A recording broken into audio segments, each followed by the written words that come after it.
Shama harka fuune daawwattoota YouTube saakseenuu jalatti argamtan hundi keessan nageenyi keenya kan kabajaaf jaalala bakkuma jirtanitti sinaa dhaqqabu jennam. Egaan akkuma beekamu sagantaan keenya jalqabeeti jira.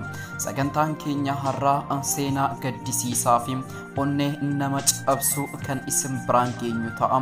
Hanga xumura sagantaa keenyaatti akka nu waliin turtanu kabajaan isinaaf eerram. Warri maatii kiyyan taane subscribe gochuudhaan maatii kiyya ta'a. Egaan suuraa irratti kan argitan kuni maqaan isin Hanaan jedhamti. Taatee guyyaa kaleessaa isin mudate seenaa nama gaddisiisu ture. Guyyaa akkuma beekamu isinis nama waan taateef nama tokko jaallattee jaalalaan wajjiniin jiraataa turte. Dubbii keenya irratti intaloon kun dhalattuu godina Jimmaati. Hanaan jedhamti. Akkuma nama tokko isinis nama jaallattu tokko wajjiniin bultiidhaaf wal fuuchuudhaaf beellama seenanii jiru. Sababni isaan beellama seenaniif ammoo bultii ijaarrachuudhaaf taateen isaan dirqisiise tokko gidduutti ni uumama. Taateen kunis osoo jaalallee ishee wajjiniin bakkeetti wajjin jiraatanii jechuunis osoo gaa'ila hin godhatin jechuu kooti bakkeetti jaalalaan osoo wajjin jiraatanii ulfa ji'a afuriitti garaa ishee keessatti hafa akka taatee social media irratti dubbatamu. Egaan kanaaf jennaan isinis waan ulfoofteef abbaa mana ishee wajjiniin yookaan jaalallee ishee wajjiniin bultii ijaarrachuudhaaf prosesii jalqabu. Egaan prosesii erga jalqabanii godina Jimmaadhaa yookaan magaalaa Jimmaatiin gara magaalaa Finfinnee dhufanii waan ulaagaalee cidha isaaniif barbaachisu hundasaa osoo guuttatanii meeshaalee adda addaa osoo guuttatanii akka tasaa ta'ee namni isin jaallatti kun kanaan dura yeroo wajjiniin jiraatanu akka haadha manaadhaa fi ilmaan qabu tokkollee itti hin himne ture. Kanaaf jennaan erga cidha siitiif beelloo akkasumas kophee uffata faaya adda addaa bitattee booda sana booda wal dhabdiin gidduu jiraatti ni uumama akka poolisiin magaalaa Finfinnee dubbatetti. Garuu taateen kun akkas hin turre. Namni isin jaallatte kun kanaan dura akka haadha manaa qabuu fi akka ilmoo qabu isitti hin himne ture. Sana booda gara Finfinnee dhufanii mana siree qabatanii achumatti osoo waan barbaachisu hunda guguuttataa jiranii gidduutti akka inni haadha manaa qabuu fi akkasumas akka inni ilmoo qabu bira geessi. Yeroo kana keessatti wal dhabdiin uumamnaan inni mana ciisichaa yookaan mana siree fooqii darbii 8ffaa irratti qabatanii jiran sana bakka sana gadhiisee ni ba'a. Gaafa gadhiisee ba'uu namoota hoteela sana keessa hojjetanii isii wajjiniin xiqqoo si walitti buunee jirra waan ta'eef aarii qabdi waan ta'eef naalaalaa bakka kana deemeen dhufa jedhee bakka sana gadhiisee ni ba'a yookaan hoteela sana keessa gadhiisee ba'a. Kanan isinitti himaa jiru akka poolisiin magaalaa Finfinnee dubbatetti. Namoonni tokko tokko yaada dhuunfaa isaaniitii fi ragaawwan adda addaa mucaa kana yookaan Hanaanii wal qabatu hedduu isaanii babbaasaati jiru. Garri hedduun isaa bakki itti wal fakkaatu jira, garri kaan ammoo bakki inni itti wal dhabu jira. Egaa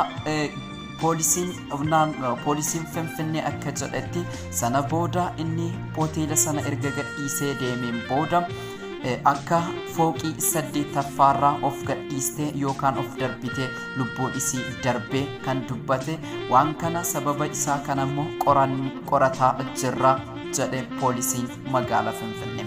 Garuu namoonni keessa beekanii fi seenaa kana beekanii Hanaan akkuma beekamu jaalallee isii wajjiniin bakkee turte yookaan jaalalaan wajjiniin bakkee turanii osoo jaalala keessa jiranuu akka ulfi ji'a afurii garaa isii keessatti hafe jaalallee isiitiif himti.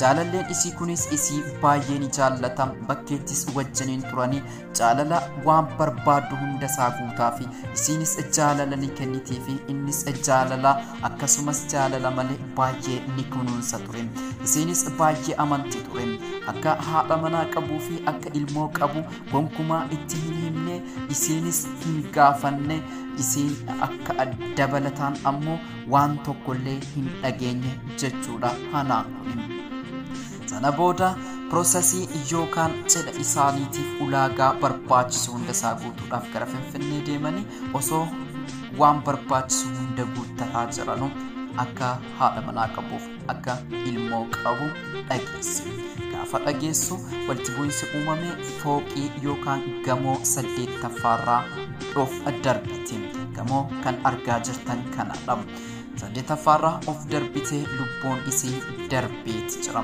namoonni tokko ammoo akkas iftoominaan waan dubbatan qabu social media isaanii irratti seenaan mucayyoo kanaa akkas ture jedham namicha qabeenya qabu tokko faana hariiroo jaalalaa eegalte wal jaallatan suuqii banee fi hojiis jalqabde guyyaa cidhaas murteessanii guyyaa sanaaf qophee hunda xumuruu eegalan wanti hunduu akka isheen yaadde hin turre qabeenya isheen ilaaltee dhaqxe sun abbaa qabam namichis haadha warraa akka qabuu fi akkasumas abbaa ijoollee lamaa ta'uu isaa gaafa dhageessu bakka boqonnaaf siree qabatanii jiran gamoo darbii 8ffaa irra gad of darbite lubbuun ishee darbe egaa gara yaada kootii tan dhufa jedhe namni barruu kana fuula FB isaarratti gabaase kan jaallatan furrii wajjin jedha Oromoon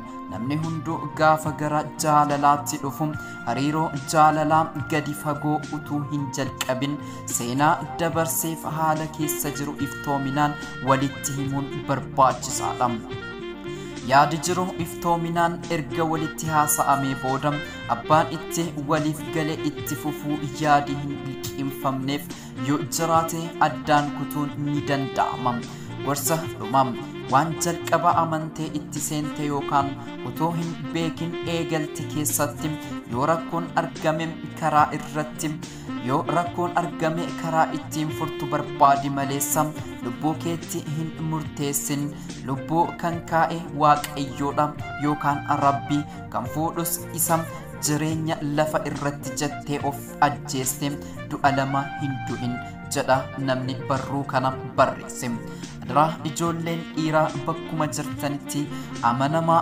jiraadhaa maleessa dacheen kun shamarran babbareedduu hedduu qabdi garuu hundi ishee kan keenya ta'uu hin dandeessu shamarran dhibba jaallachuu dhiisaatiin ishema tokko jaallattan sana karaa dhibba jaalladha xumura irratti jaalalaaf ulaagaan inni dhumaa namummaa keessatti onnee dhugaadhaan wal dubbisuu qofa maleessa qarshii bifa beekamtiin guyyaa tokko akka kana nama gooti rabbi lubbuu isii haa baraaru jedha namni kun fuula FB irratti kan inni barreesse akkuma inni jedhetti lubbuu rabbitu qaam rabbi tufuudham jaalalli bakkeetti jalqabamu osoo jaalala kana keessa gadi fageenyaan seenin dura wal qorachuun baay'ee barbaachisaadha wal qorannaa kana duuba nama kanaa duuba ishee duuba isaa maaltu jira jedhanii of yookaan wal qorachuun